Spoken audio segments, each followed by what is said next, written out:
ሰው ምን ተለምዷል? አማራው የዋህ ዝምተኛ ህዝብ፣ ጨዋ ህዝብ ስለሆነ ሙቱ በእናንተ ደም አገር አጣብቀን እንቀጥላለን ነው። አይሆን። ስለዚህ ሲምፕል ነው። የኢትዮጵያ ህዝብ መምረጥ መቻል አለበት። የአማራ ህዝብ ሚኒመም 60 ሚሊዮን ከ50 60 እስከ 70 ሚሊዮን ሊደርስ ይችላል። አሁን ከረንት የሆነ ፊገር ስለሌለ ግን ቁጥሩ ፕሮጀክሽኑ ወደዛ ይጠቃል። ለኢትዮጵያ ህዝብ ምርጫው ለብልጽግናም ካድሬዎች ምርጫው አንድና አንድ ነው። እውነት ሰው ከሆናችሁ የአማራ ህዝብ በክልል ውስጥ ያለው 30 እና 40 ሚሊዮን እየታመሰ ነው በጦርነት ያን የምናስቆመው ጥቂት የብልጽግና አመራሮች ስልጣናቸውን ሲለቁ ነው። ምርጫው እኮ ተቀምጧል። አማራ ትግሉ መታገሉ አቆም ቢኮዝ መሞቱ ስለማይቆም ማለት ነው። የአማራን ህዝብ ትመርጣላችሁ። ዘላለማዊ የሆነ ህዝብ ትናንት ለሺህ ዓመት አብሯችሁ ይኖረ ዛሬ የሚኖር ወደፊትም አልፋና ኦሜጋ የሆነ ህዝብ አለ ወይስ በሚመጡት 5 እና 3 ዓመታት ሊጠፋ የሚችል የዛሬ 30 ዓመት እግሩን የተከለ ኢህአዲጋዊ ትናንት በ27 ዓመት ውስጥ ሲጨፈጨፍ የነበረ ኦህዴድና ብአዴን ጥምር የሆነው የብልጽግና መንግስት ይበልጥብሃል ነው ጥያቄ። ኢትዮጵያ ውስጥ ሊመርጥ ይገባል። ካድሬዎችን ልትመርጡ ይገባል። ከፓርቲ ከህዝብ በቃ ህዝብ መምረጥ እኮ ነው። ሰላም ከፈለክ የሚገለንን ድርጅት አንሳ። አማራ እየተገደለ አልተገደልክም ስልጣን የፈለከው ብለህ ብትዋሽ እኛ በተግባር እየታገነለት ነው። ለዛ ዓላማ ወጣቶች እየሞቱ ነው ያሉት። አሁንም እየገደላችሁ ነው። አሁንም እናቶቻችን እያስለቀሰ ነው ይሄ ድርጅት። ስለዚህ ሁሉም ኢትዮጵያዊ መረዳት ያለበት የአማራ ትግል በህይወት የመኖር ከቦታ ቦታ የመንቀሳቀስ በማንነቱ ያለመነካት ጥያቄ ነው። ይሄንን ከማያከብርልህ ጋር እንደ ሰው ራሱ መቆም አይቻልም።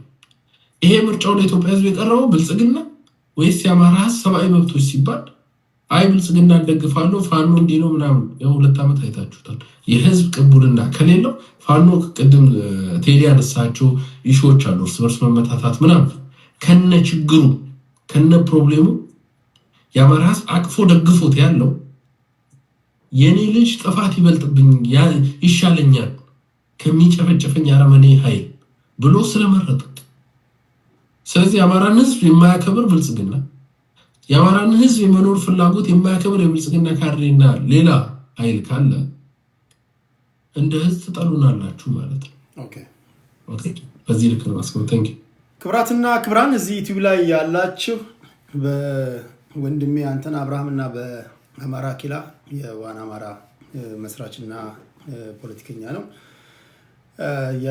ላይክ ሼር ሰብስክራይብ ስላደረጋችሁ ከልብ ነው ማመሰግነው። 1 ሰዓት ተኩል ብዬ ነበረ 25 ደቂቃ አሳልፍ ያለው። በሚቀጥለው በሌላ ርዕስ እንገናኛለን። ለጊዜው ሁለታችሁንም አሰናብታችሁ። ኦኬ ቴንክ ዩ አመሰግናለሁ። ቴንክ ዩ ሰላም ሁኑ። አኪላ ሰላም ሁን። ቴዲዮ ቴንክ ዩ። ሁላችሁንም ወዳችኋለሁ። ኢትዮጵያኖች ተባረኩ። ቻው። ጤና ይስጥልኝ። ሁላችሁንም ከልብ ነው ማመሰግነው። ቴዲ ሐዋሳ የቴሌግራም ቻናሌ ነው። ላይቭ ስገባ እንግዶችን ይዤ ስመጣ እነማን ናቸው የሚለውን ማወቅ ከፈለጋችሁ ሀገራችሁ ላይ እየተካሄደ ያለውን ፖለቲካዊ ዜና፣ ማህበራዊ ጉዳዮች ሚዛናዊ በሆነ መንገድ ማንበብ የምትፈልጉ ሰዎች በተቻለ መጠን ሚዛናዊ ዘገባዎችን ቴዲ ሐዋሳ የቴሌግራም ቻናል ላይ አቀርብላችኋለሁ። በፖለቲካውም ዓለም ስለሚናገሩት ንግግር በቂ እውቀት በቂ ግንዛቤ ያላቸውን በተቻለ መጠን ስነ ምግባር ያላቸውን ፖለቲከኞች ወደ እናንተ ለማምጣት ጥረት አድርጋለሁ። እኔ የምጠላው አንድ አይነት ጩኸት ብቻ ነው። አልወድም አንድ አይነት ጩኸት ብቻ። ሚዲያ እንደዛ መሆን የለበትም። ሚዲያ የተለያየ ሀሳብ መንሸራሸር አለበት የሚል ጽኑ እምነት አለኝ እንጂ እንደ ኤኮ ቻምበር አንድ አይነት ሰዎችን ብቻ አሰልፌ አንድ አይነት ድምጽ ማድረግ አድማጭ ተመልካችን ጆሮ ላይ ጄኖሳይድ መፈጸም ነው የሚል ጽኑ እምነት ስላለኝ ያን ነው ማደርገው። ነገም ከነገ ወዲያ ከኦነግ ከብልጽግና ከቲፒኤልኤፍ ከፋኖ እንዲሁም ደግሞ ከዜጋ ፖለቲካ አቀንቃኞች እያመጣው ወደ እናንተ አቀርባለሁ ለማለት ያህል ነው። ከልብ ነው ማመሰግነው። በሚቀጥለው ፕሮግራም እስክንገናኝ ጤና ይስጥልኝ።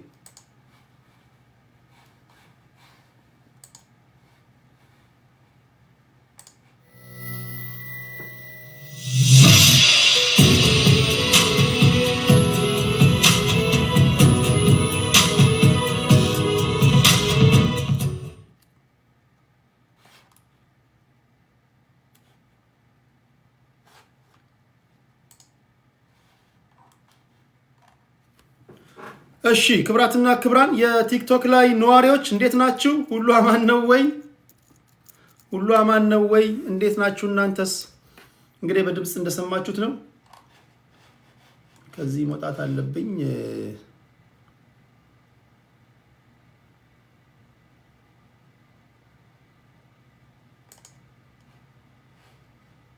ከዚህ መውጣት አለብኝ። ኦኬ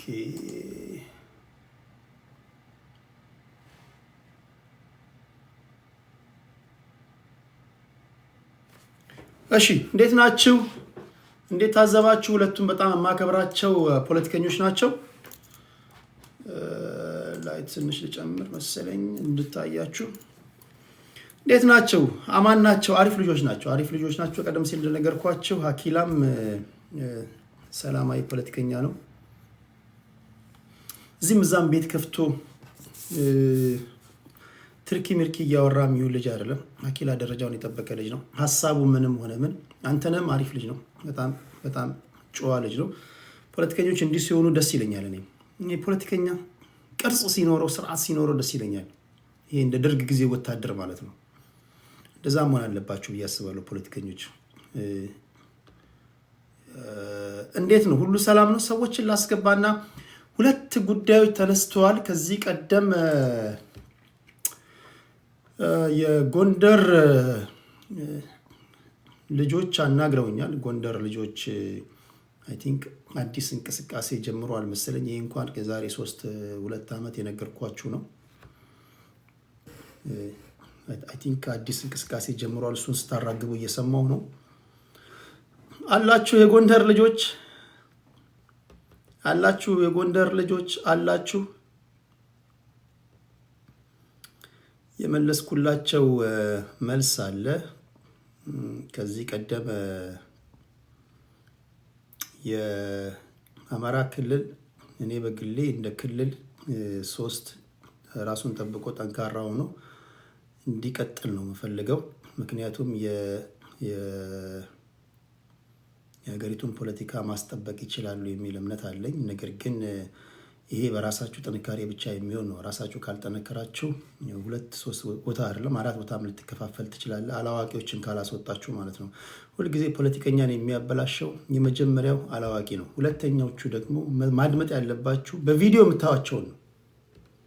በቪዲዮ የምታዩቸውን ካልሆነ በስተቀር ለምንድን ነው የምታደምጧቸው? ስለ እናንተ የሚናገሩ ሰዎችን አታውቋቸውም። እንዴት ማታውቋቸውን ሰዎች ስለ እናንተ ሲናገሩ ታደምጣላችሁ? እነዚህ ያበላሻሉ። ስለዚህ መርህ ሊኖራችሁ ይገባል። ካልሆነ ውስጡን እየተሰራ ያለው ነገር በጣም አደገኛ ነው የሚሆነው።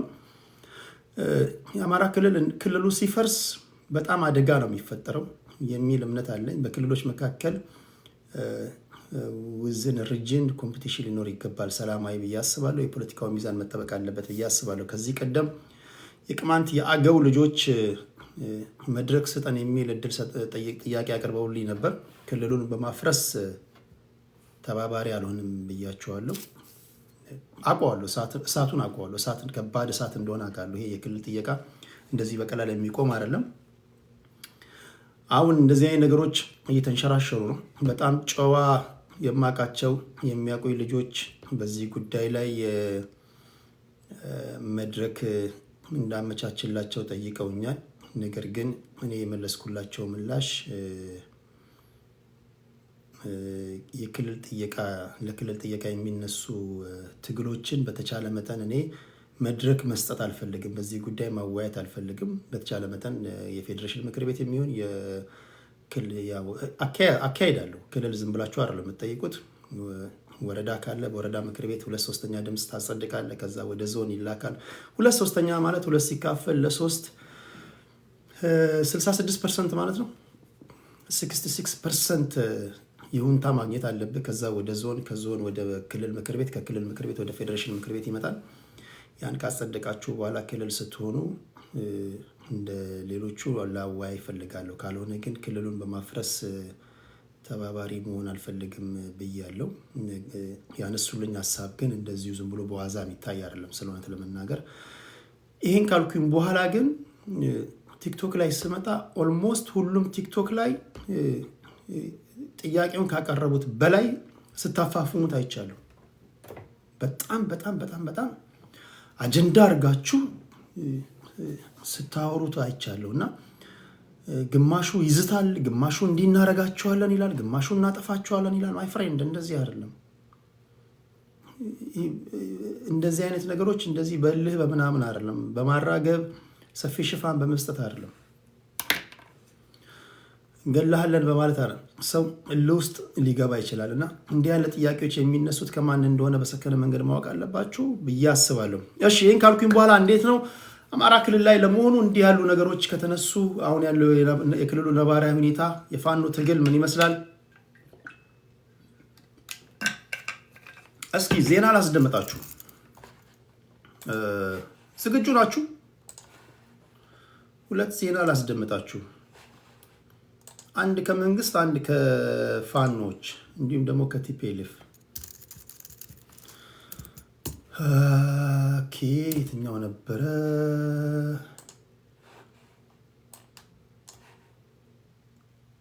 አንደኛ ይሄ ነው። ይሄ አይደለም። አንደኛ ይሄ ነው። ከዛ ሁለተኛ ይሄ ነው።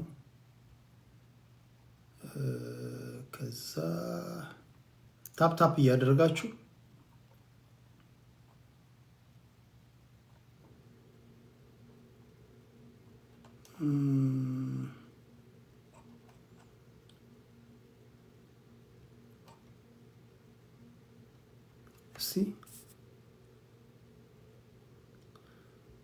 ባይቶና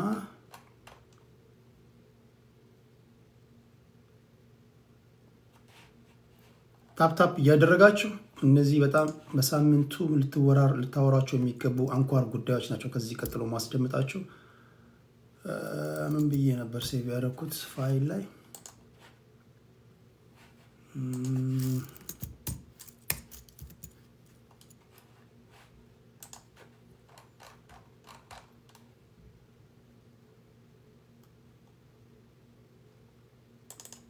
አገኘሁት። ኦኬ የመጀመሪያው ዜና የቲፒኤልኤፍ ደጋፊዎች አላችሁ? ቲፒኤልኤፎች አላችሁ? ቲፒኤልኤፎች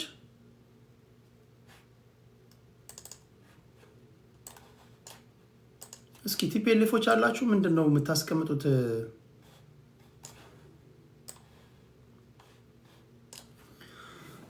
ኦኬ ህዝባዊ ወያኔ ሓርነት ትግራይ አሁን እየተባለ እንደሚገኘው እነዚህን ፈጠን ብዬ ዜናዎችን ልንገራችሁና ወደ ምንሄድበት እንሄዳለን ማለት ነው። ህዝባዊ ወያኔ ሓርነት ትግራይ አላችሁ ወይ? አላችሁ? ትግራዋችን በጣም ነው በጣም ደስ የሚሉኝ ናቸው። አላችሁ ትግራዋይ? ኦኬ ህዝባዊ ወያኔ ሓርነት ትግራይ እንደምታውቁት 1968 የተመሰረተ ፓርቲ ነው። በመውደቅ በመነሳት አሁን ድረስ ያለ ነው። ተፈጥሮ ለሰው ልጅ ስንት እድል ነው የምትሰጠው? ለምሳሌ በግላችሁ ጥፋት ብታጠፉ፣ ለምሳሌ ባለትዳሮች ከሆናችሁ አንድ ጊዜ ብትማግጡ ሚስታችሁ ድጋሚ እድል ሰጣችኋለች? እስኪ ሚስታችሁ ድጋሚ እድል ምሰጣችሁ? ለምሳሌ አንተ እዚህ ጋር ከሚስት ውጪ ስትማገጥ ብትያዝ አውቃለሁ፣ በጣም ስለማውቀው ነው። አሁን እዚህ ጋር የሚጽፈው ልጅ ማለት ነው በጣም ሴሰኛ ነው። እግዚአብሔር ይገስጽ አንተን። የሰራዊት አምላክ እግዚአብሔር ህዝቤን ልቀቅ ይልሃል የሚለው መልእክት የመጣለት ልጅ ነው። አይቻለሁ። እስኪ ስምን ደብቅና ንገረኝ። ስንት ጊዜ ነው ሚስት ይቅርታ ይሰጠች ያደረገችልህ? እኔ እናንተ እንተዋወቃለን፣ ችግር የለውም። እኔ አላጋለጥም። ስንት ጊዜ ነው እድል ይሰጠች? ያ አሁን በዚህ ዘመን ያሉ ሚስቶች ማክሲመም እንደው በጣም የምታፈቅርህ ከሆነ የሆነ ማይነካ ነገሯን ነክተህ እንትን ከሆነ አልጋ ላይ ሚስት ከሴት ጋር ከያዘች አንድ እድል ሰጣለች። አንድ እድል አይደል?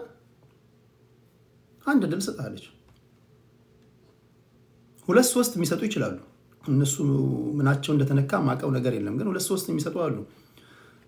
ቲፒኤልኤፍን እንደ ባል፣ ህዝቡን ደግሞ እንደ ሚስት፣ የትግራይን ህዝብ እንደ ሚስት፣ ቲፒኤልኤፍን እንደ ባል ብታዩ ቲፒኤልኤፍ ከ1968 ጀምሮ ብዙ ጊዜ ማግጧል፣ ብዙ ጊዜ ማግጣል። ህዝቡ ግን ድጋሚ እድል ይሰጠዋል። አላችሁ? በነገራችን ላይ ብዙዎቻችሁ ላይ ገባችሁ ይችላል። በነገራችን ላይ የትግራይ ህዝብ ለቲፒኤልኤፍ ደጋግሞ እድል የሚሰጠው ቲፒኤልኤፍ ፍቅር ስለሆነ አይደለም። ቢኮዝ ኦፍ እናንተ አንዳንድ አላዋቂ ተንታኞች ምንጊዜ ፖለቲካ ውስጥ ሲገቡ አንዳንድ ጎበዝ ተንታኞች አሉ ከወጡበት ማህበረሰብ አኳያ እንዴት ስትራቴጂክ ሆኖ በጣም ፖለቲካ የሚተነትኑ አሉ። ለህዝባቸው ጠላት ማያበዙ ፖለቲካን በፖለቲካ ቋንቋ የሚናገሩ አረፍተ ነገራቸው ስክት የሚል ህዝብን ነጥለው ፖለቲካ ፓርቲ ወይም ህዝብን ነጥለው ፖለቲከኞችን ብቻ የሚመቱ አሉ። አንዳንድ ደግሞ እንደወረዱ አሉ። እንደወረደች ከሰማይ እንቁላል ጣለች አልጋ ላይ ተብሎ የተዘፈነላቸው አሉ። እልም ያሉ ሰገጤዎች አሉ። ፖለቲካ ግን የሚተነትኑ ይሄ ድምፅ ያለው ሁሉ ይዝፈን እንደተባለ ሁሉ በቃ መናገር የሚችል አማርኛ የሚችል ሁሉ ፖለቲከኛ ይሁን ተብሏል ዘንድሮ። እነዚህ ፖለቲካ ሲተነትኑ አደገኛ ነው። ደግሞ አደገኛነቱን መሰላችሁ ስትነግሯቸው አይሰሙም። ቢኮዝ እነሱ ማን አለ ካለ እነሱ አዋቂ ናቸው። ብትገስጿቸው አይሰሙም። እንዲህ ያሉ ሰዎች ፖለቲካ ሲተነትኑ ሌላው ባላንጣ ብለው የሚያስቡት አካል ላይ የሚያሳርፉት አረፍተ ነገር እነዛ ፓርቲዎች ሳይወዱ በግዳቸው ህዝባዊ ድጋፍ እንዲያገኙ ያደርጋሉ። ምን ማለት ነው? ለምሳሌ ባለፉት 27 ዓመታት ቲፒኤልኤፍ ላይ ፓርቲውን በመነጣጠል ሳይሆን ቲፒኤልኤፍን ከህዝቡ ጋር ሰፍተው ፖለቲካ የሚሰሩ ሰዎች የትግራይ ህዝብ ሳይወድ በግዱ ከቲፒኤልኤፍ ጋር እንዲለጠፍ አድርጎታል። እውነት ነው ውሸት ነው? ውሸት ነው። የትግራይ ህዝብ ቲፒኤልኤፍን ቢጠላው እንኳን ስለ ቲፒኤልኤፍ ብሎ ሳይሆን ስለ ራሱ ሲል ከቲፒኤልኤፍ በፊት ሞቴን ያርገው እንዲል አድርጋቸዋል። ኮንክሪት ላይ የተመሰረተ ፕሪንሲፕል በቃ ኖሯቸው እጅ ለእጅ እንዲያያዙ አድርጋቸዋል። ቢኮዝ አንዳንድ ተንታኞች የምተነትኑት አጉል ትንታኔ ማለት ነው። ትግራዋይን ማጥፋት ነው። እቃ ወደ ቀበሌ፣ ትግራይ ወደ መቀሌ፣ እንደዚህና ህዝቡን እንደዚህ እናደርጋለን ስትል ማንም ህዝቡ እንኳን ቲፒኤልኤፍን ቢጠላው እንኳን ስለዚህ ትንታኔ ያለቃችሁ። ኦነግን ከኦሮሞ ህዝብ ጋር ሰፍተ አጠፋቸዋለሁ ካልክ የኦሮሞ ህዝብ ዝም አይልም። ብልጽግናን ከኦሮሞ ህዝብ ጋር ሰፍተ አጠፋለሁ ከኦሮሞ ጋር ካልክ ዝም አይልም። ፋኖን ከአማራ ህዝብ ጋር ሰፍተ አጠፋቸዋለሁ እንደ አማራ ካልክ ዝም አይልም። ስለዚህ መደረግ ያለበት ምንድነው? በተደጋጋሚ እንደምናገረው ፖለቲካ የምታውቁ ሰዎች ፖለቲካ ከማያውቁ ሰዎች መለየት አለባችሁ። እንዴ ስለ ሰገጤ ይሉንታ ይዟችሁ እኮ መበላት የለባችሁ። አንድ ሁለት አረፍተ ነገራቸውን ከሰማችሁ በኋላ አራ ዞር በል መድረክ መስጠትም የለብህ፣ ማውረድ አለብህ። ሰገጤዎች ሌላ ጉዳይ ተንትኑ። አንድ ጡት ማስያዣ የትገባ እንትና ሲማገጥ የተያዘው የት ነው ያለው፣ የእንትና ሸቀጥ ታየ፣ እንትና እንደዚህ በዛ ጉዳይ ላይ ቢዚ ሁኑ። ፖለቲካ ግን በጣም ሴንሲቲቭ ጉዳይ ነው። ፖለቲካ ጥበብ ነው። ፖለቲካ ሳይንስ ነው። ፖለቲካ የባላንጣን ሳይኮሎጂ ማንበብ ነው። እያንዳንዱ አረፍተ ነገር is very important። የትኛውንም ትግራዋይ አቁማችሁ ብትጠይቁት ቲፒኤልኤፎችን አይወዷቸውም ስል መጀመሪያ አካባቢ ኦብቪየስሊ ይወዷቸዋል። ለምሳሌ ቲፒኤልኤፎች ደርግን ለማስወገድ ያደረጉት ትግል ተገቢ ነው ብዬ አምናለሁ። ደርግ በታሪክ እኔ በዛ ሰዓት ባልወለድም ያደርገው የነበረ ነገር መጨፍጨፍ፣ ይሄ የሚያደርጋቸው ሰብአዊ መብት ጥሰቶች ያ ተገቢ ትግል ነው።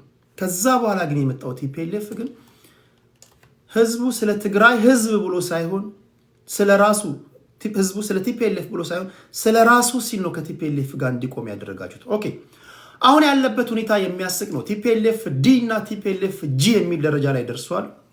ይሄን ያልኩት ለምንድን ነው? ብዙ ጊዜ ፖለቲካ ስናገር እኔ ፖለቲካን እንደ ፖለቲካ ነው የምናገረው፣ እንደ ፓርቲ ነው የምናገረው። ህዝቡን ማንም እንዲነካ አልፈልግም። ስለዚህ የሚከተለው ነገር ከቲፒኤልኤፍ አኳያ እናገራለሁ ማለት ነው። ቲፒኤልኤፍ ዲ ማለት በደብረጽዮን ገብረ ሚካኤል የሚመራው ቲፒኤልኤፍ ማለት ነው። በጣም አስቂኝ ነገር ፈጥሯል። ምንድነው ያደረጉት? በጌታቸው ረዳ የሚመራው ቲፒኤልኤፍ በነበረበት ሰዓት ስለ እውነት ለመናገር ጊዜያዊ አስተዳደሩ ራሳቸው የትግራይ ልጆች ሲናገሩ እንደምታደምጡት አንጻራዊ የሆነ መሻሻሎች ነበሩ። ጌታቸው ረዳ እያለ ይላሉ ራሳቸው ሲናገሩ እንደምሰማው። አንደኛ አንድ ሰው በነገራችሁ ላይ አንድ ሰው በፖለቲካው ዓለም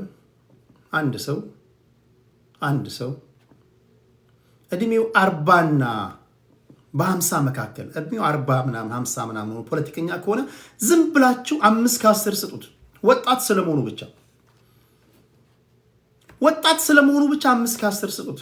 እኔ አንድ የእድሜው 40 ዓመት የሆነ ሰው ሀገር ለማስተዳደር ለነሳ ካለ ዝም ብዬ 5 ከ10 ሰጠዋለሁ መሆን አለበት ብዬ አስባለሁ። ጌታቸው ሂዝ ያንግ ደርግን ለመጣል በተደረገው ጥረት ጫካ ገብቶ የመጣ ሰው አይደለም። በጣም አንባቢ ነው። የህግ ሰው ነው።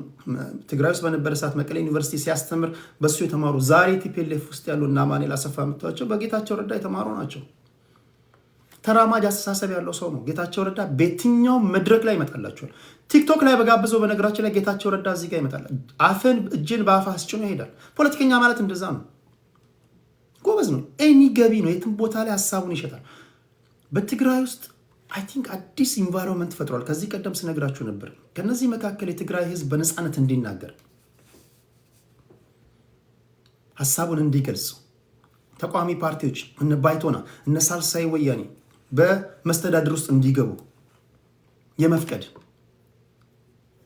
ህዝቡ በደለኝ የሚለውን ባለስልጣን እንዳይፈራ እንዲተች ግልጽ የሆነ መድረክ በማዘጋጀት የትግራይ ልጆች ሊያግዙኝ ይችላሉ። ውሸት ነው የምናገረው ንግግር። ጌታቸው እንዲህ ያለ ለውጥ እያመጣ እያለ 2 ዓመቱ ተገባደደ። ያውም 2 ዓመቱ በሚገባደድበት ሰዓት ፋክሽን የፈጠረ የቲፒኤልኤፍ አካል እየጠዘጠዘው እየወጋው ማለት ነው።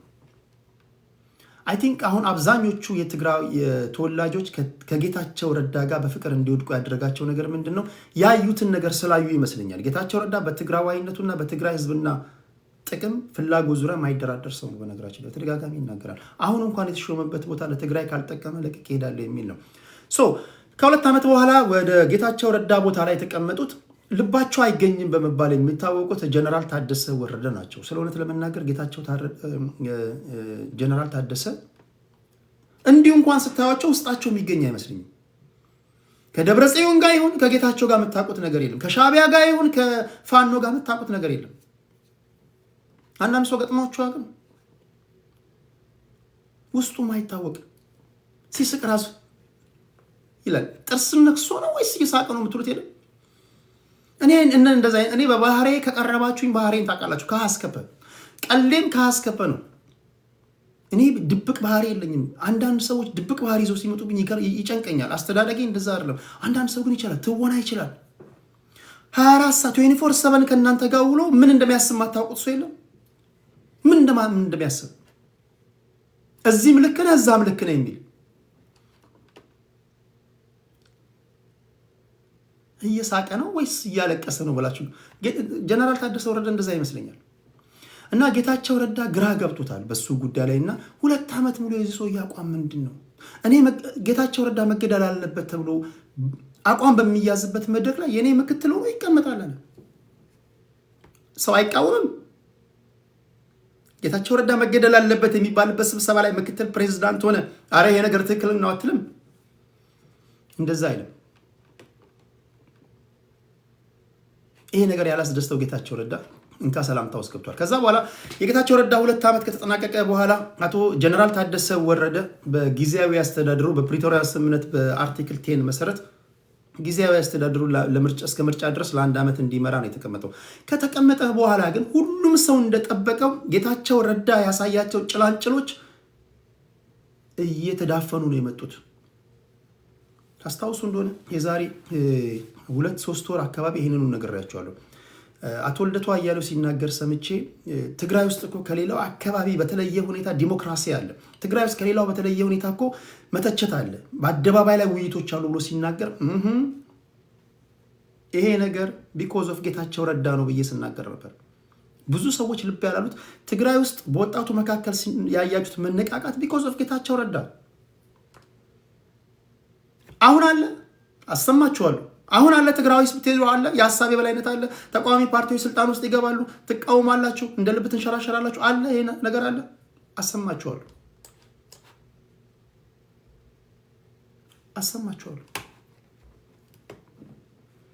የተሳሳተ ትንታኔ ይሰጡ ነበር።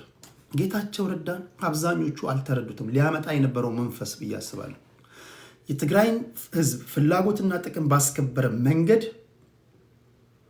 በዲሞክራሲው መንገድ እንዲሁም ደግሞ በፖለቲካው የሰለጠነ ብቁ የሆነ ብዙ ጊዜ ሲናገር እንደምታውቁት ጌታቸው ረዳ እኮ ስለ ስልጣን ሂደውን ኬር የትኛውም ሌበር ፎርስ ውስጥ ገብቶ መስራት የሚችል ሰው ነው። በነገራችን ላይ የዩኤንስ ነው የትኛውም ውስጥ ጦርነት እንዴት አደረግን፣ ጦርነቱን እንዴት ተወጣን፣ ከጦርነቱ በኋላ ምን አገኘን የሚለውን አንድ በአንድ መተንተን አለብን እያለ የሚናገር ሰው ነው። አንድ አእምሮ ካለው ሰው የሚጠበቅ ትንታኔ ነው የሚናገረው።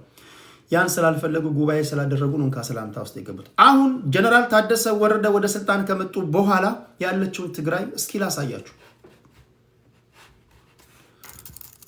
እስኪ ላስደምጣችሁ። ይሰማል? ይሄ አይደለም።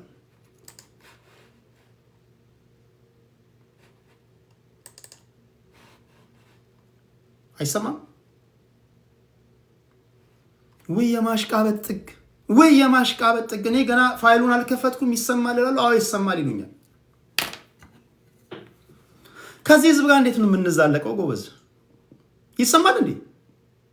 ምንድነው የሚሰማው?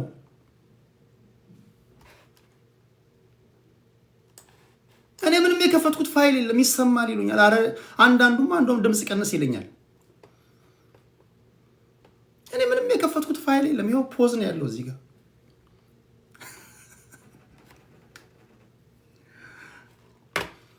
እንዴት ነው ግን የሚሻለን? ከዚህ ህዝብ ጋር እንዴት ነው ግን የሚሻለን?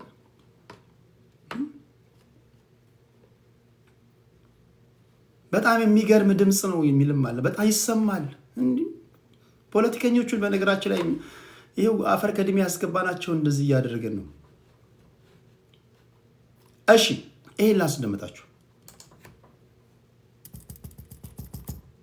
ቢሮ ክልከላ ሊያደርግባቸው የሚችል ማካካሻ እርምጃ ወስዶ በደንቡ መሰረት የተከለለ ማንኛውም ስፍራ ለማዕድን ስራ ክፍት እንዲሆን ሊፈቅድ እንደሚችልም በደንቡ ተመላክቷል።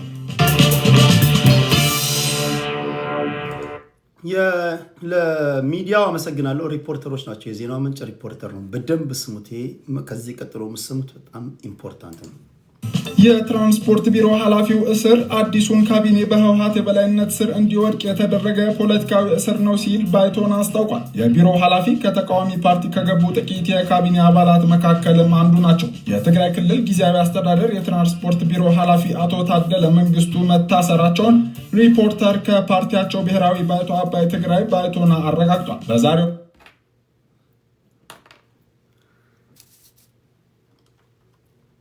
አቶ ታደለ መንግስቱ ከባይቶና ተወክለው በጌታቸው ረዳ አስተዳደር ዘመን ጊዜያዊ አስተዳደሩ እንደምታውቁት ኢንክሉሲቭ ነው። ስለዚህ ከባይቶና መጣ። የትራንስፖርት ቢሮ እንዲመሩ ተመረጡ። ጌታቸው ረዳ እንግዲህ እንደሆነው ሆኑና ወደ አዲስ አበባ ሄዱ። ቲፒኤልኤፎች በጀነራል ታደሰ ወረደ የሚመራው ቲፒኤልኤፍ ጊዜያዊ አስተዳደሩን እንዲመራው ስልጣን ላይ ተቀመጠ። ከዛ በኋላ እያንዳንዱ የሚያዋቅረው ካቢኔ ውስጥ አንድም የተቃዋሚ ፓርቲ አባል የለም። የቀረችው በባይቶናና በተወሰኑ የተያዙ ቦታዎች ነበረች። እችንም ቦታ ለመንጠቅ ስለፈለጉ የትራንስፖርት ቢሮና የውሃ ቢሮ ነበር የያዙት። የባይቶና ሰዎች ምን አይነት ታክቲክ እንደተጫወቱ ነግራቸዋለሁ። ተቃዋሚ ናቸው። በጌታቸው ረዳ ይሁንታ ነበር የመጡት ኢንክሉሲቭ በሆነ መንገድ ዘንድ ጀነራል ታደሰ ወረደ በማግስቱ ይህን አደረጉ። ስሙ። ፍርድ ቤት ቀርበው ትዕዛዝ እስከሚያስፈጽሙ ድረስ ለ6 ወራት በእስር እንዲቆዩ መባሉ ተሰምቷል። የፓርቲው ምክትል ሊቀመንበር አቶ ዮሴፍ በርሀ በጉዳዩ ላይ ከሪፖርተር ጋር ባደረጉት ቆይታ በሰሜን ኢትዮጵያ ክፍል በነበረው የ2 ዓመታት ጦርነት ወቅት ክልሉን የሚያስተዳድረው ማዕከላዊ እዝ ወይም ሴንትራል ኮማንድ የተለያዩ ተሽከርካሪዎችን ከተለያዩ ቦታዎች በመውሰድ ለአመራሮችና ለስራ ያከፋፍል ነበር ብለው በወቅቱ የህወሓት ጽህፈት ቤት 5 ተሽከርካሪዎችን ወስዶ ነበር ሲሉም ገልጸዋል። ጦርነቱ በፕሪቶሪያ ስምምነት ቆሞ ጊዜያዊ አስተዳደር ሲቋቋም ከተቃዋሚ ፓርቲዎች ወደ ካቢኔው ተካተው የክልሉን ትራንስፖርት ቢሮ ዘርፍ እንዲመሩ የባይቶና ፓርቲ አባሉ አቶ ታደለ መንግስቱ መሾማቸውን ያስታወሱት አቶ ዮሴፍ የቢሮ ኃላፊ ከሆኑ በኋላ በጦርነቱ ወቅት ወደማይገባቸው አካላት የሄዱ ተሽከርካሪዎችን የማስመለስ ስራ አንዱ ኃላፊነታቸው በመሆኑ በርካታ ተሽከርካሪዎችን አስመልሰዋል ሲሉም ተናግረዋል። ይሁን እንጂ በዶክተር ደብረጽዮን ገብረ ሚካኤል የሚመራው ህወሓት ከፍተኛ አመራር የሆኑት ፈትለወርቅ ገብረ እግዚአብሔር ወይም ሞንጆሪኖ ጋር የቀረ አንድ ተሽከርካሪን ማስመለስ አልቻሉም በሚል ለእስር ተዳርገዋል ሲሉም የባይቶና ምክትል ሊቀመንበር ለሪፖርተር ገልጿል። የህወሓት ጽህፈት ቤት ጋር የነበሩ 4 ተሽከርካሪዎችን እስካሁን ማስመለስ ቢቻልም የሞንጆሪኖን ተሽከርካሪ ለመመለስ ጽህፈት ቤቱ አሻፈረኝ በማለቱ ኃላፊው ጥረት ቢያደርጉም ትዕዛዙን አላስፈጸሙም ተብሎ ታስረው ፍርድ ቤት ቀርበው ተፈጻሚነቱ እስኪረጋገጥ ድረስ። ኦኬ፣ የምክትል ፕሬዝዳንቱን ድምፅ አሰማቸዋለሁ። በስልክ አነጋግረውታል። ጀነራል ታደሰ ወረደ ከነ ሞንጀሪኖ ጋር ከነ ጌታቸው ከነ ደብረጽዮን ጋር የሚሰራ ሰው ከነ አማኑኤል አሰፋ ጋር የሚሰሩ ሰው ናቸው። 100% 100% በሚባል ደረጃ ከጊዜያዊ አስተዳደሩ ከጌታቸው ረዳ አዲስ አስተሳሰብ ጋር መታረቅ የማይችሉ ሰዎች ናቸው ተብሎ ይተቻሉ በትግራይ ምሁራኖች ዘንድ። እነዚህ ተቸንካይነት ሐሳብ ነው ያላቸው ይላሉ። ፖለቲካዊ ቋንቋ ነው። 1968 ላይ በነበረ ሐሳቢያቸው ላይ ያሉ ናቸው። እነ ጌታቸው ረዳ ደግሞ አዲስ ሐሳብ ይዘው የመጡ ናቸው። አብዛኛው ወጣት ይቀበላቸዋል። ስለዚህ እነዚህ ሰዎች እነ ጌታቸው ረዳ ወደዚህ ስልጣን መምጣታቸውና እያደረጉት ባለው ነገር ላይ ደስተኛ አይደሉም ነው የሚሏቸው የትግራይ ኤሊቶች። እንደዚህ ነው ጣጥላችሁ ማየት ያለባቸው። አሁን የትግራይ ውስጥ ያለው ፖለቲካ እንዲህ ነው። ምንድነው ነው? ጌታቸው ረዳ አዲስ አበባ ከሄዱ በኋላ ጀነራል ታደሰ ወረደ ወደ ስልጣን ከመጡ በኋላ የመጀመሪያ ስራ የትራንስፖርት ቢሮ ኃላፊውን አቶ ታደለ መንግስቱን ለ6 ወር አሰሩት።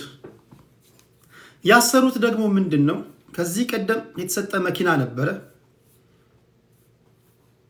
ከነዚህ ለክልሉ ከተሰጡ መኪኖች መካከል 5ቱ በባለስልጣናቶች ተወስደዋል። ቆንጆቹ ተመርጠው ማለት ነው።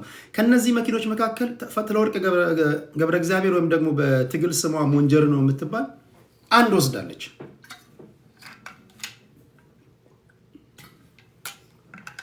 አንድ ወስዳ ይሄ ሰውዬ ከተቃዋሚ ጎራ የመጣ ሰውዬ ነው። የሰጣቸውን ወይም ደግሞ የተወሰዱ መኪኖችን አስመልስ ሲባል ሁሉንም አስመለሰና 4ቱን አስመልሶ ሞንጀሪኖ ጋር ሲቀርብ እምቢ አለችው። ምን አባለችው? ምን ላርግ? የህዋስ ሰው ናት። ወታደሩንም ወይም ደግሞ ሳሩንም ቅጠሉንም ልታነስንሳ የምትችል ሰው ናት። ከአቅሜ በላይ ሆነችብኝ ብሎ ሪፖርት ያደርጋል። ዘንድ በጀነራል ታደሰ ወረደ የሚመራው ስብስብ መኪና ማስመለስ አልቻልክም ብሎ ለ6 ወር አሰሩት። ለ6 ወር ያሰሩት ለምን መሰላችሁ? በቃ ሰውየው እስር ቤት ስለሆነ የሱ ቦታ ክፍተት ስላለው ብለው ሌላ ከቲፒኤልኤፍ ሰው ወስደው ሊሾሙ ነው። ትግራዋይ የምናገረው ንግግር ትክክል ነው አይደለም? ይሄ ነው የሆነበት ሰውየው ላይ። ፓርቲው እንደ ፓርቲ ሞንጀሪኖን ባክሽ መኪናውን መልሺ ማለት ነው የሚቀለው ወይስ አንድ የተቃዋሚ ጎራ ላይ የነበረ ሰውዬ ሊያግዝ የመጣ ሰውዬ ኢንክሉሲቭ በሆነ መንገድ ሊያግዝ የመጣ ሰውዬ ቲፒኤልኤፎችን መጠምዘዝ ይችላል? አሁን ትግራዋይ ይላሉ እዛ ያሉ ኤሊቶች ሊቃኖች። አሁን ትግራይ ክልል ኤርትራ ሆናለች ሲሏችሁ በኢሳያስ አፈወርቂ የምትመራው ኤርትራን አወቃችሁ? አሁን የኔን ቪዲዮ ወስደው 75-80 አቅፋ ነው የሚሸጡት። ተሰልፈው ነው የሚወጣው። ፓርት 3 ያሉ እዚህ ይመጣሉ። አሁን ባንዲራ ሲያስቀምጡ ምናምን ታያላችሁ። ሪከርድ ያደርጋሉ፣ በየቤቱ ይገባሉ ምናምን። ኢንተርኔት የለም፣ በነፃነት መናገር አትችሉም፣ የሃይማኖት ነፃነት የለም፣ ተቃዋሚ ፓርቲ የለም። ትግራይ ውስጥ እኮ ቢያንስ ደረጃቸውን የጠበቁ 4-5 የፖለቲካ ፓርቲዎች አሉ። አማራ ክልል በትጥቅ ትግል ከሚታገለው ውጪ በሰላማዊ መንገድ የሚታገሉ ሌሎች ፓርቲዎች አሉ። ኦሮሚያ ክልል በትጥቅ ከሚታገለው ውጪ ሌላ በሰላማዊ መንገድ የሚታገል የፖለቲካ ፓርቲ አለ። ኢትዮጵያ ውስጥ እኮ ብዙ የፖለቲካ ፓርቲ አለ። ኤርትራ ውስጥ ይሄ የለም።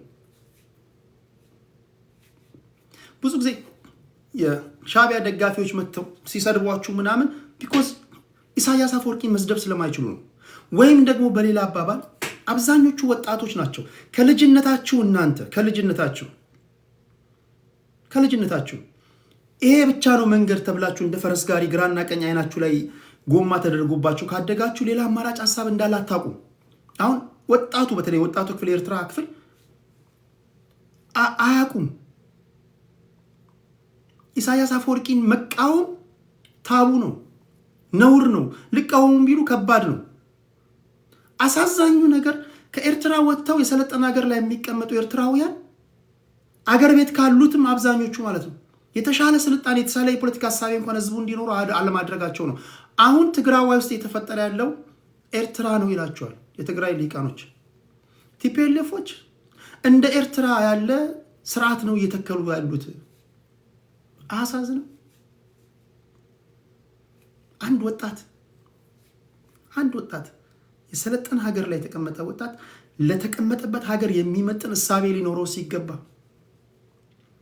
ተው አንዳንዶቹማ በተራ አንዳንዶቹ ስለ እውነት ለመናገር እድሜያቸው ከ60 ከ70 ዓመት በላይ የሆኑ ለመጨረሻ ጊዜ ያዩት የአሜሪካን የዓለም ዋንጫ ነው አሉ። ይሄ ጥቁርና ነጩ እንኳን አሳወቃችሁ ቲቪ በብላክ ኤንድ ዋይት በነበረበት ሰዓት ኦኬ እንኳን ቀልድ ነው። እሺ ማይ ፍሬንድ አምባገነናዊ መንግስት ከሆነ ዜጎችን የሚጨፈጨፍ ከሆነ መንገለ መጣል አለብህ። ምንድነው የምታወራው? ለየትኛው ጊዜ ነው? ምንድነው የምታወራው? ዜጎችን በረምጣት ላይ የሚያስቀምጥ የሀሳብ ነፃነት የሌለበት እንደ ፋብሪካ ዕቃ አንድ አይነት ሰው እንዲወለድ እንዲፈጠር የሚያደርግ ይሄ ትክክል አይደለም ወይ? የሆነ የአእምሮ ክፍል የሆነ ቦታ ላይ ላልቶ ካልሆነ በስተቀር እንዲመፍቀድ የለብም። ወጣቶች እንዲመፍቀድ የለባችሁ። እኔ እንኳን በቤቴ ፖለቲካዊ ጉዳይ ሳዋይ አንድ አይነት ሀሳብ ስሰማ ይጨንቀኛል። አልችልም። እኔ አንዳንዶቻችሁ እኮ ቤት ከፍታችሁ 9 አንድ አይነት ሰው ታስቀምጣላችሁ። 9 አንድ አይነት ሰው ከበደ እንዳለው፣ አየለ እንዳለው፣ ለማ እንዳለው፣ አለሚቱ እንዳለው ከሆነማ አንድ ሰው በቂ ነው። ሰው የተለያዩ ሀሳቦች መንሸራሸር አለባቸው። ይሄ ፖለቲካ ነው። አንድ ሀገር ላይ የተለያዩ ሀሳቦች መንሸራሸር አለባቸው። አማራጭ ሀሳብ ሊኖረን ይገባል። ብልጽግና አልተመቸም፣ አብንን ትመርጣለህ። አብን አልተመቸም፣ ኦፌኮን ትመርጣለህ። ኦፌኮ አልተመቸም፣ የሆነ ፓርቲ ትመርጣለህ። ሰማያዊን ትመርጣለህ።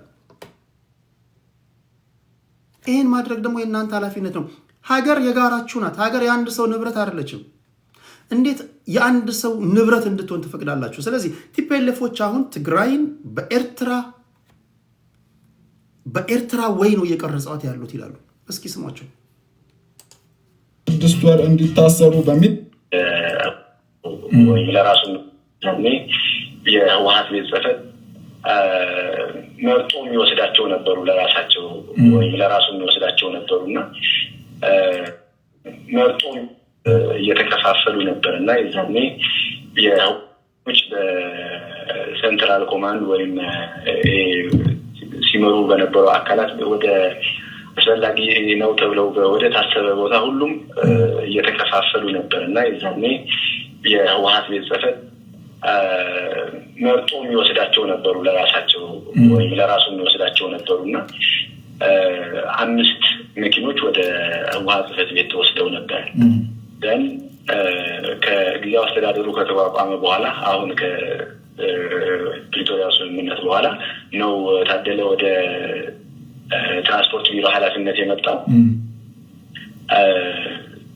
ደን ከመጣ በኋላ መኪኖች እንዲመለሱ ሁሉም ቢሮዎች ሲጠይቁ ነበረ።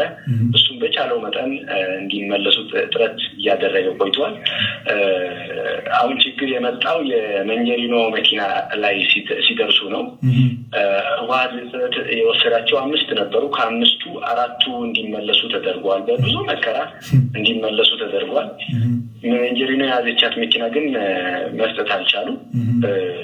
ደን የአጋጣሚ ሆኖ መኪናዋ የመንገዶች ባለስልጣን መኪና ነበረች።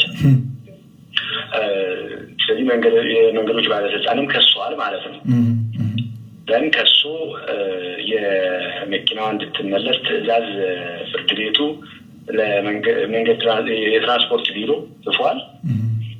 ደን የትራንስፖርት ቢሮ ያ ትዕዛዝ ከመጣ በኋላ ብዙ ጊዜ ትዕዛዝ ጽፏል ወደ ህወሓት ጽሕፈት ቤት ወደ ህወሓት ጽሕፈት ቤትም ወደ መንጀሪኖም ወደ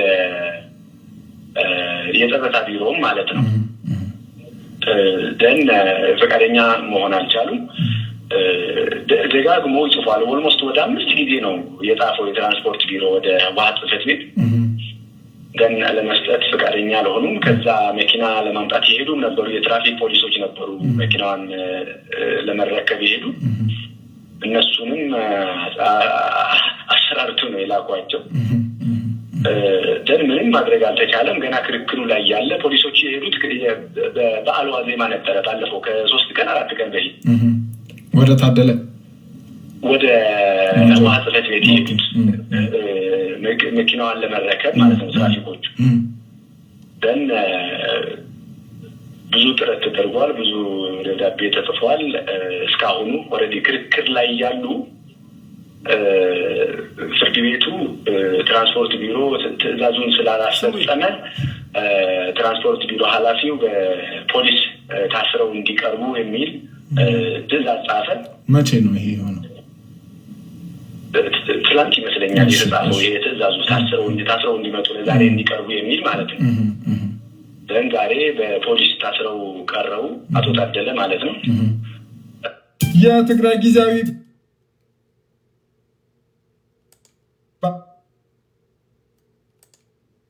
አማራጭ ሙሉ በሙሉ ፖለቲካል ነው ማለት ይቻላል። አሁን የነሱ ፍላጎት እሱን እስር ቤት አስገብተው የራሳቸውን ሰው ለማስቀመጥ ነው። ኦሬዲ ስለታሰረ ተብሎ እኛ እስከቻልነው በህጋዊ መንገድ በእርግጥ አሁን ትግራይ ላይ ህግ አለ ለማለት ይከብዳል። ትግራይ ላይ ህግ አለ ለማለት ይከብዳል። ስሙ ኦልሞስት ኤርትራ በለው አሁን ኦልሞስት ኤርትራ በለው ስለዚህ ስሙ ህግ አለ ለማለት ይከብዳል። እነሱ ፍላጎት እሱን እስር ቤት አስገብተው የራሳቸውን ሰው ለማስቀመጥ ነው። ኦሬዲ ስለታሰረ ተብሎ እኛ እስከቻልነው በህጋዊ መንገድ በእርግጥ አሁን ትግራይ ላይ ህግ አለ ለማለት ይከብዳል። ኦልሞስት ኤርትራ በለው አሁን ስለዚህ ህግ አለ ለማለት ኦልሞስት ኤርትራ በለው ይላል። ስለሆነ ተመናገር ኢትዮጵያውያን ከነድህነት ከነችግር ከነልዩነት ኢትዮጵያዊ ለራስ ማጨብጨብ አለበት። አጨብጨቡ ኢትዮጵያውያን። በጣም ድሃዎች ነው። በጣም በሀሳብ ልዩነት ነን አለን። በጣም እየተገደለ ነው። መከራዎች አሉ፣ መፈናቀሎች አሉ። እንደዚህም ሆኖ ግን የተለያዩ የሀሳብ ነፃነቶች ይንሸራሸራሉ። ይሄ ቀላል አይደለም። ታፍነህ በአንድ ሰው ስትበጠብጥ ብረት ምጣድ ላይ የተቀመጥክ የፈላዋ የተደፋብን ቢያንስ እኮ በትጥቅ ትግልም ይሁን በሰላማዊ መንገድም በምንም በሀሳብም መንግስትን መተቸት መሳደብ ምናምን ያለና የነበረ ነው። አሁን ብቻ አይደለም፣ በኢህአዴግ ዘመንም ጀምሮ ማለት ነው። ኢቨን በኃይለ ሥላሴ ጀምሮ ራሱ እነ ጥላሁን ግዛው ታገል መጽሔት ላይ ይጽፉ ነበር። የአዲስ ዘመን ጸሐፊዎች ለአዋጁ አዋጅ እያሉ ከነ ጥላሁን ግዛው ጋር ይሰዳደቡ ነበር። ታውቃላችሁ። እነ ታደሰ ብሩ ትግል የነበረበት በደርግ ጊዜ ወዝልግ የሚባል ሰደድ የሚባል ኢጫት የሚባል መኢሶን የሚባል እነዚህ ሁሉ ፓርቲዎች ነበሩ። ምንም እንኳን ደርግ ከሶስተኛ ክፍል የወጡ ዶኩማኖች ሆነው የፖለቲካ ምህዳሩን ባለማስፋታቸው ወደ ጫካ ቢገባም አገር መምሰል ያለበት እንደዚህ ነው። ኢህአዴግ ዘመን መንግስት ላይ አብዛኞቻችሁ የምታስታውሱት ነው። ምን ያልነበረ ፓርቲ ነበረ? የሚዲያ ነፃነት ምን ያልነበረ ነበር? 1997 ላይ አብዛኞቻችሁ የምታስታውሱት ነው። ቅንጅት ለአንድነትና ለዲሞክራሲ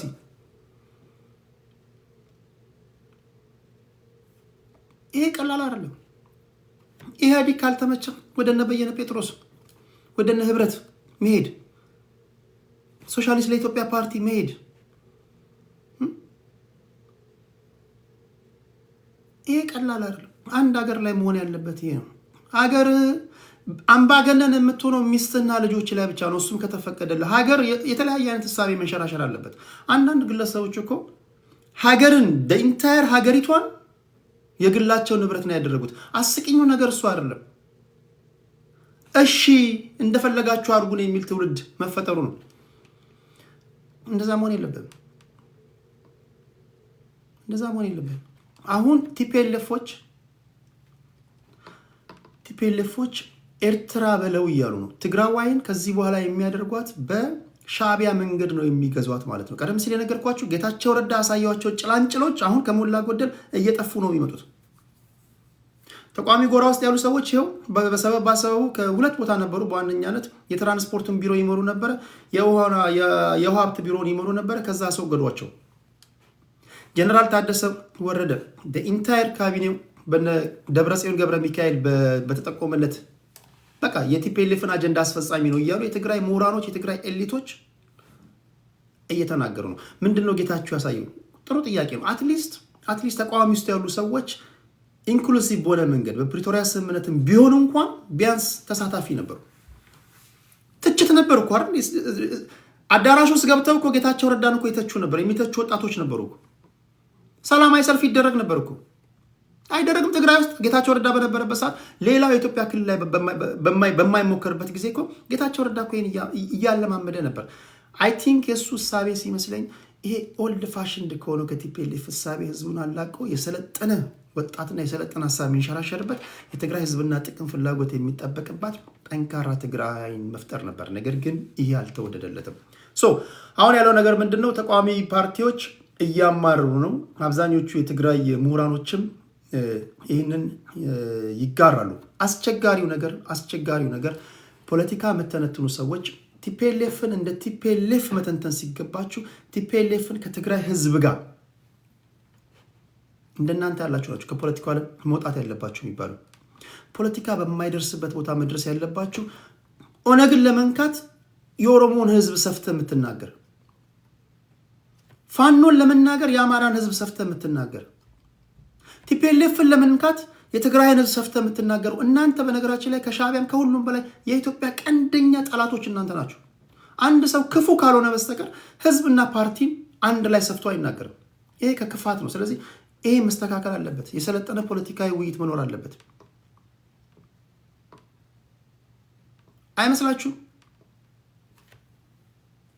ማንቸስተር ውስጥ ማንቸስተር ዩናይትድ እና ማንቸስተር ሲቲ የሚባሉ ክለቦች አሉና ማንቸስተር ሲቲ እና ማንቸስተር ዩናይትድ ሲጫወቱ ደርቢ ሲያደርጉ ኢንተር የማንቸስተር ከተማ ነዋሪን ትናገራለህ እንዴ? ተሳደባለህ? እንደዛ እንደማለት ነው። እንግሊዝ ፕሪሚየር ሊግ ላይ 20 ቲሞች አሉ። እግር ኳስም አንድ ከተማ እንኳን ሆነ በተለያየ መንገድ ነው እይታ ይለያያል። የኔ እይታና የወንድሜ እይታ ይለያያል። የኔ እይታና የእህቴ እይታ ይለያያል። እህቴ እኔ የደገፍሽውን ካልደገፍሽ ብዬ አልመታትም ወይ ከቤት አባሩኝም። ይሄ አስተዳደግም ውጤት ነው። በነገራችን ላይ ይሄ ያስተዳደግም ውጤት ነው። አንድ ሰው የተለየ ሐሳብ ስላንሸራሸረ ብቻ መጥፋት አለበት መወገድ አለበት የሚል ሐሳቤ በነገር እኔ እንደዛ ነው ማለት ያስተዳደግም ውጤት ነው። ወላጆቻችሁ በዚህ ጉዳይ ላይ መገምገም አለባችሁ የሚል እምነት አለኝ እንጂ ዋይ ኖት እኔ አንድ ጠረጴዛ ላይ ምግብ ከበላን በኋላ ከወንድሞቼ ጋር በሐሳብ እፋጫለሁ። የተለየ ሐሳብ አንድ ቤት መንሸራሸር አለበት። የሐሳብ ልዩነት ሰይፍ የሚያስመዝዝ መሆን የለበትም። እኛ ሀገር ግን እየተፈጠረ ያለው ይሄ ነው።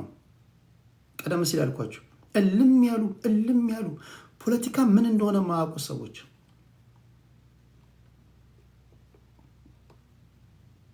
ፖለቲካ እኮ ባጭሩ ማን በምን ጊዜና መቼ ምን አደረገ ምን አገኘ ነው። በቃ አለቀ። ይሄን ነው መተንተን ያለብን። የውጭ ጉዳይ ፖሊሲ የመንግስት እንዴት ነው? ኢኮኖሚክ ፖሊሲው እንዴት ነው? እንዴት ያለ ፎርምስ ኦፍ ገቨርንመንት እንከተል? ዲክታተርሺፕ ወይ ሊበራል? እንዴት ያለ ኢኮኖሚ ስርዓት እንዲኖረን?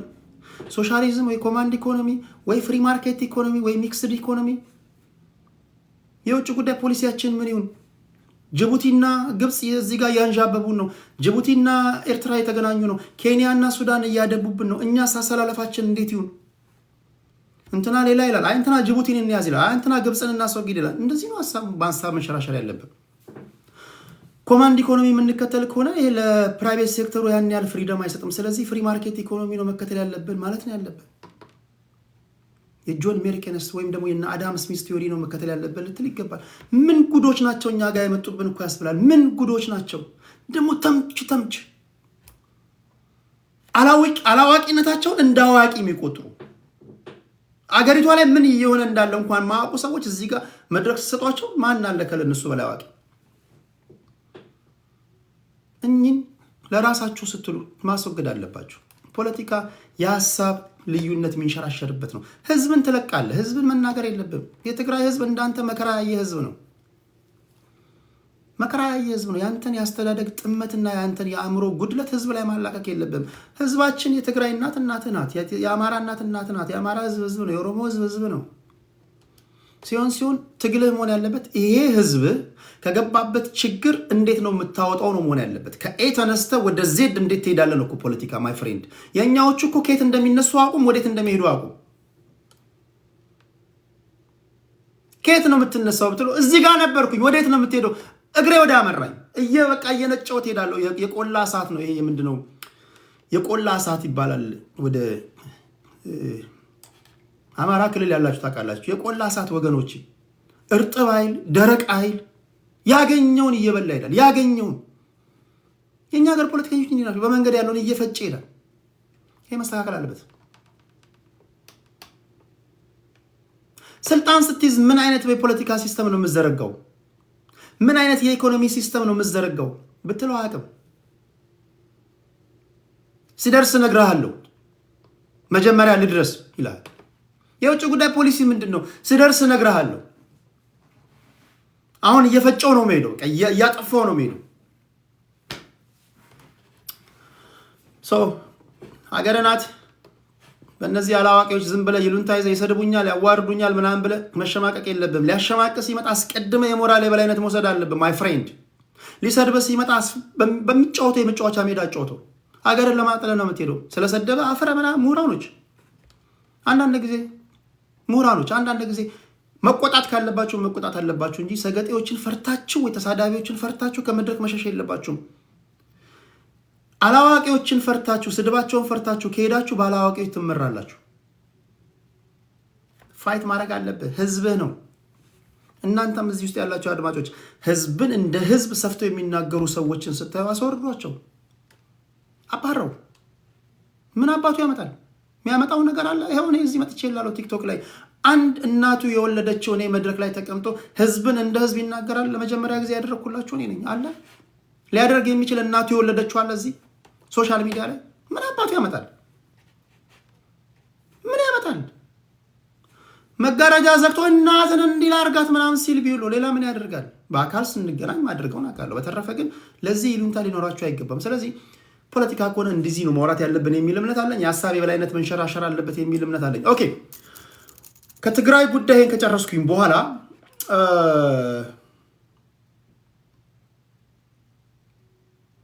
ከመንግስት በኩል የሰማሁትን ላስተማችሁ። አትፎክር፣ መፎከር አይደለም አይፈረንድ። እኔ መፎከር አይደለም።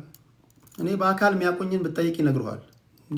እኔ ሶሻል ሚዲያ ላይ ምናምን መፎክር ልጅ አይደለሁም። እኔ እንደዚህ ፉከራ ምናምን ሀቁ ነው የምነግርህ። ነገ መንገድ ላይ ስታገኘኝ ቴዲ ይሄ እኮ የተዋረደው ልጅ ነው ምናምን አትለኝም። እርግጠኛ ሆኜ የምነግርህ አያችሁት፣ ይሄ ባለጌው ልጅ ነው አትለኝም። አያችሁት፣ ይሄ ተሳዳቢ ነው አትለኝም።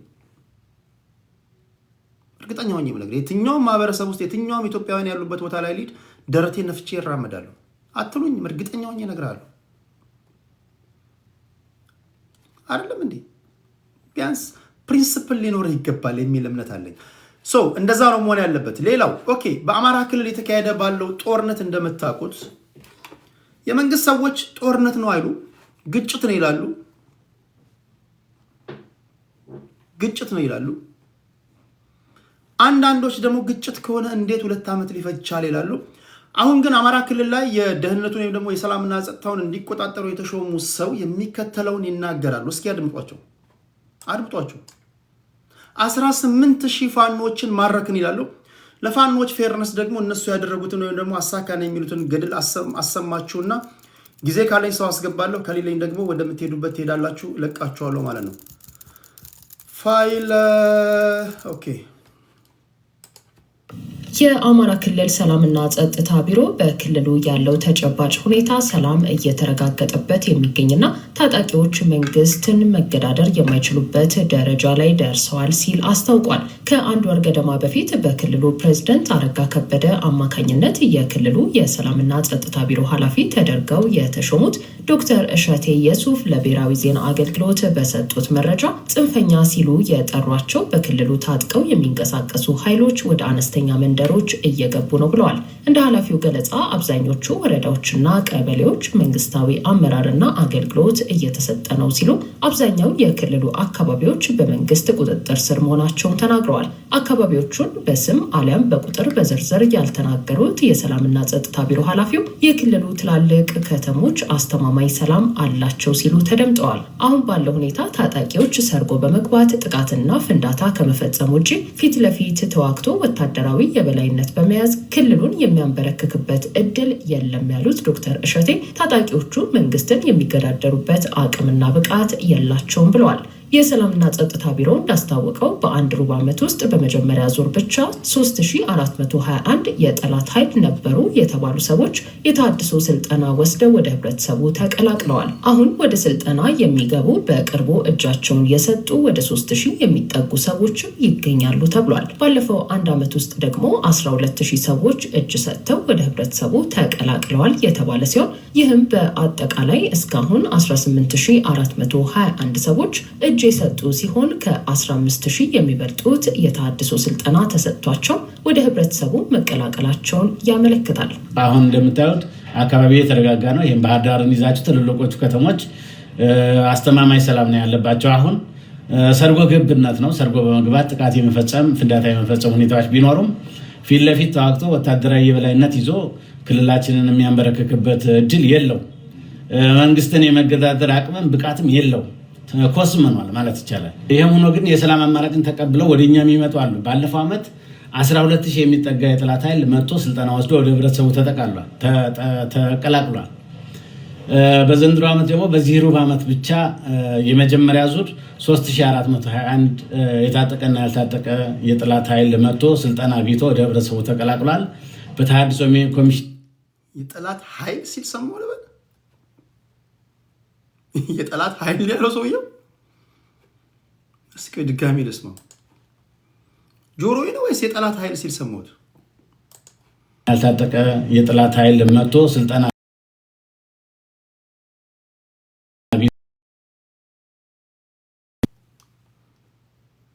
ዶክተር እሸቴ የጠላት ፍንዳታ የመፈጸም ሁኔታዎች ቢኖሩም ፊት ለፊት ተዋግቶ ወታደራዊ የበላይነት ይዞ ክልላችንን የሚያንበረክክበት እድል የለው። መንግስትን የመገዳደር አቅምም ብቃትም የለው። ኮስመኗል ማለት ይቻላል። ይሄም ሆኖ ግን የሰላም አማራጭን ተቀብለው ወደኛ የሚመጡ አሉ። ባለፈው ዓመት 12000 የሚጠጋ የጠላት ኃይል መጥቶ ስልጠና ወስዶ ወደ ህብረተሰቡ ተቀላቅሏል። በዘንድሮ ዓመት ደግሞ በዚህ ሩብ ዓመት ብቻ የመጀመሪያ ዙር 3421 የታጠቀና ያልታጠቀ የጠላት ኃይል መጥቶ ስልጠና አግኝቶ ወደ ህብረተሰቡ ተቀላቅሏል። በተሃድሶ ኮሚሽን ተመዝግቦ በዛ በኩል የሚደረጉ ድጋፎች ተደርገውለት ኑሮውን እንዲመራ ለማድረግ በጣም በርካታ ስራዎች ተሰርተዋል። አሁን ደግሞ ቅርብ ጊዜ የገባ ያላሰለጠነው ወደ 3000 የሚሆን ኃይል አሁን እጁን ሰጥቷል። አሁን እኔ የፋኖ ደጋፊዎች ባላንጣዎቻቸውን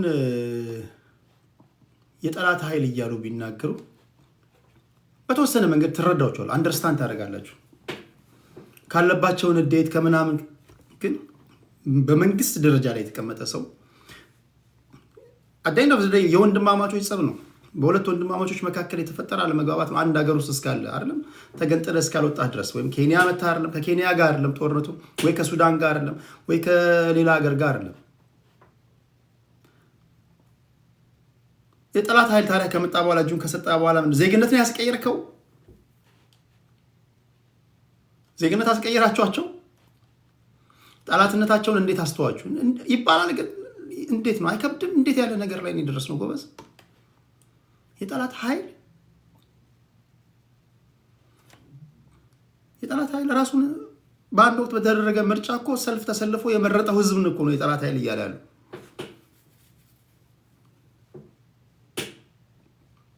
ይሄ ሰውዬ ተገምግሞ ከስልጣን ቢወድቅ አይ ነው እኔ ብሔርተኞችን ካስከፋ ካለው ይሄ ሰውዬ አሁን ነገ ተገምግሞ ከስልጣን ቢወድቅ ወይ የሆነ ፋውል ሰርቶ ከስልጣን ቢወድቅ ደጀኔ ወደ ህዝብ ሄድኩ ነው የሚለው። ዛሬ ተሽከርካሪ ወንበር ላይ ሲሆን ጠላት ነው የሚለው። ነገ በግምገማ ቢባረር ወደ ህዝብ ሄድኩኝ ነው የሚለው። እና ጠላት አይከብድም። ኦኬ። ከዛ በኋላ የፋኖች ደግሞ ይሄንን አሰሙ። ጎጃም ቀጠና በዘመቻ አንድነት በተደረጉ ውጊያዎች ኮሎኔሎችን ጨምሮ ከ1000 በላይ ያገዛዙ ወታደሮች ተገደሉ። የአማራ ፋኖ በጎጃም ለ12 ቀናት የተደረገውን የዘመቻ አንድነት ጥቅል ሪፖርት አስመልክቶ መረጃ አጋርተዋል። መረጃውን በየክፍለ ጦሮቹ የተገኙ ድሎችንና ምርኮችን ያካተተ ሲሆን በአንደኛ ክፍለ ጦር በዘመቻ አንድነት 13 አውደ ውጊያዎች አድርጓል። በዚህም 259 ያገዛዙ ጦር ሲሞት 159 ቁስለኛ፣ 16ቱ ደግሞ ምርኮኛ ሆነዋል። አንድ ዲሽቃ ተቃጥሏል። 31 ክላሽ፣ 10800 ጥይት፣ አንድ ፓትሮል፣ 2 መገናኛ ተማርከዋል። ከባህር ዳር እስከ መራዊ ከአዴት እስከ ገርጨጭ ውጊያዎች ተካሂደዋል። በሁለተኛ ተፈራ ዳምጤ ክፍለ ጦር ደግሞ ከሞጣ እስከ ደጋዳሞት ከቢቡኝ እስከ ጎንድ 10 አውደ ውጊያዎች ተካሂደዋል። በዚህም 102 የአገዛዙ ኃይል ሲገደል 110 ደግሞ ቆስሏል። አንድ ዲሽቃ ከጥቅም ውጭ ሲሆን 7 ክላሽም ተማርኳል። ሶስተኛ ጎጃም አገው ምድር ክፍለ ጦር ከቲሊሊ እስከ ደብረ ዘይት ከአዲስ ቅዳም እስከ ዳንግላ 16 ውጊያዎችን አድርጓል። በውጊያውም ኮሎኔል ኮሎኔልን ጨምሮ